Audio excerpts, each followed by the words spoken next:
Ayan, so ito yung ano natin. Ito yung 4x4 by 8 feet natin na pins concrete post molder na fix. Ito po ay fix. Okay?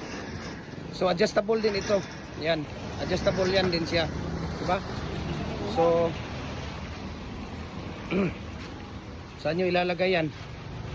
Diyan eh, patakilid nyo lang yan. Patakilid nyo lang yan dyan. Yan. Tingnan natin dito. Kung saan nila banda mailalagay yan. Yan, dyan. Okay. So, meron tayo dito. Kunin pa natin yung iba dito. So, ito. Kunin nyo muna itong ano, ito mga plates yan eh. Plates. Itabi nyo muna yan. Yun muna yung kunin niyo yung 4 holes na fix din. Yan, itabi nyo muna yan dyan. Yan, plates ng electric hollow blocks machine yan, plates. Okay. Yan. So yan, hilain mo yan. Ay, iano mo yan dong. Dahil Bumba? ayan. So yan po ay 4x4 by 8 feet na fix. So adjustable yan. Pwede na yan hilain. Sige, hilain nyo.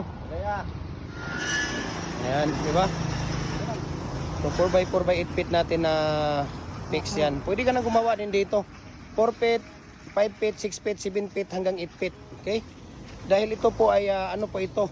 Dual. Pwede kang gumawa din dito ng tawag dito yung pins concrete post at dragon fruit post natin. Okay?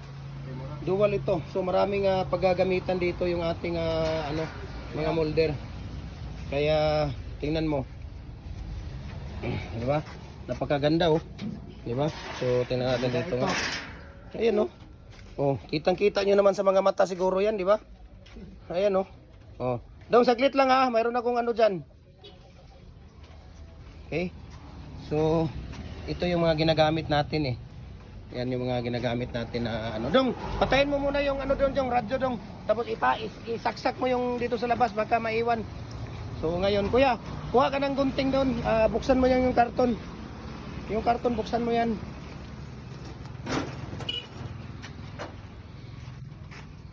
So dito, marami tayo dito na mga molder din.